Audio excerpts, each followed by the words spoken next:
வாலறிவு ஊடக பார்வையாளர்களுக்கு வணக்கம். போன காணொளியில ஜலால் உத்தீன் கில்ஜியை பத்தி பார்த்தோம்.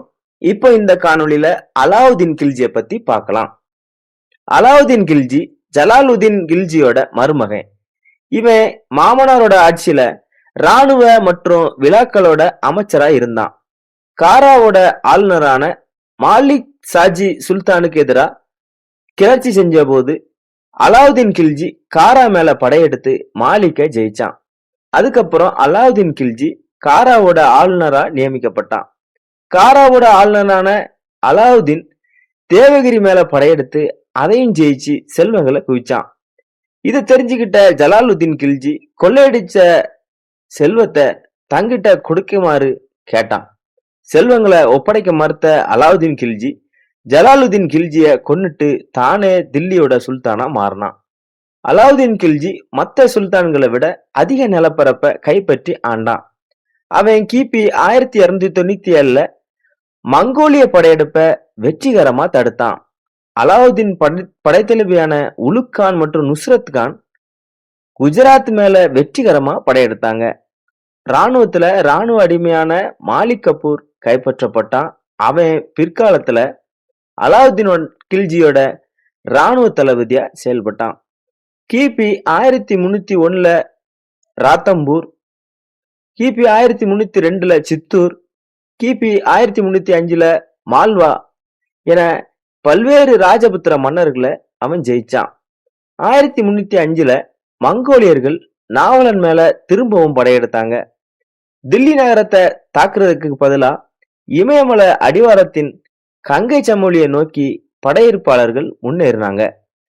மாலிக் நாயக் தலைமையிலான 30,000 வீரர்களை கொண்ட வலிமையான குதிரைப்படை அம்ரோஹா அப்படிங்கிற இடத்துல நடைபெற்ற போர்ல மங்கோலியர்களை தோக்கடிச்சு 1306 இன்னொரு மங்கோலிய படையான ராவி 6 வர முன்னேறிச்சு.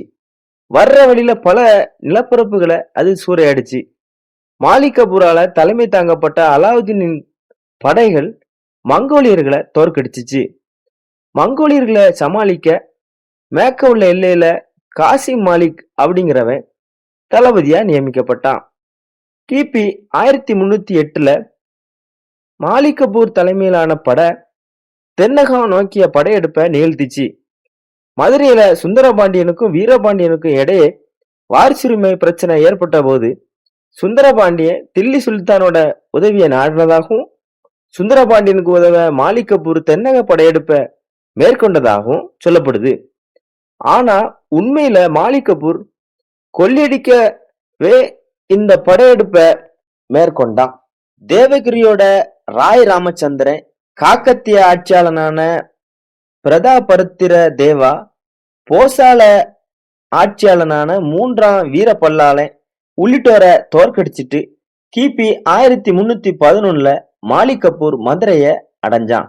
வீரபாண்டியனை துரத்தி விட்டுட்டு பாண்டிய நாட்டை கொள்ளையடிச்சிட்டு தில்லிக்கே திரும்பினான்.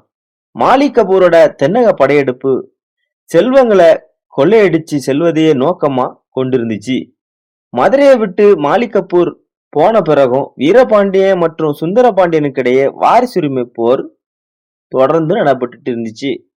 அலாவுதீன் கில்ஜி நாட்டை விரிவுபடுத்தவும் கொள்ளையடிச்சு கஜானாவை நிரப்பவும் ஏகப்பட்ட போர்களை நிகழ்த்தினான் அப்படிங்கிறத பார்த்தோம். அதே நேரம் அவன் நிர்வாகத்திலையும் ஏகப்பட்ட சீர்திருத்தங்களை மேற்கொண்டான். நிலங்களை அளந்து அதை முறைப்படுத்தினான். நேரடியா மக்களிடம் வரி வசூலிச்சான். இதன் மூலம் அரசு அதிகாரிகளோட ஊழலை கட்டுப்படுத்தினான். படை வீரர்களுக்கு நாணயமாக ஊதியம் வழங்கும் முறையை கொண்டு வந்தான். செய்தி தொடர்புக்கு அஞ்சல் துறையை உருவாக்கினான். மது மற்றும் சூதாட்டத்துக்கு தடை விதிச்சான். தாக் அப்படிங்கிற குதிரைகளுக்கு முத்திரையிடும் முறையை கொண்டு வந்தான். கிராம நிர்வாகத்துல வாரிசு முறையை ஒழிச்சான். கல்வி தகுதி அடிப்படையில கிராம தலைவரை நியமிக்கும் முறையை கொண்டு வந்தான். சந்தைகள்ல ஒற்றர்களை நியமிச்சான். வியாபாரிகள் அதிக விலைக்கு பொருட்கள் விற்பதை கண்காணிச்சான். அதிக விலைக்கு பொருட்களை வித்த வியாபாரிகளுக்கு கடுமையான தண்டனைகளை கொடுத்தான். கிபி 1316 நோய்வாய்ப்பட்டு அலாவுதீன் கில்ஜி இறந்தான். அலாவுதீனோட பையன் சிகாபுதீன் உமர் தில்லியோட சுல்தானானா. ஆனா மாலிக் கபூர் அதிகாரத்தை செலுத்துபவனா இருந்தான். சிகாப் உதீன் உமரோட தம்பியான முப்ரக் ஷா மாலிக் கபூர் மற்றும் சிகாபுதீன் உமரை கொலை செஞ்சுட்டு தில்லியோட சுல்தானானா. இவன் தன்னோட தந்தையோட இராணுவ அடிமை மற்றும் தன்னோட நண்பனான குஸ்ரு கானால் கிபி 1320 கொலை செய்யப்பட்டான். 2 மாசத்துல குஸ்ரு கான் காசிம் மாலிக் அப்படிங்கிறவனால கொலை செய்யப்பட்டான். காசிம் மாலிக் பத்தி அடுத்த காணொளியில நாம பார்க்கலாம்.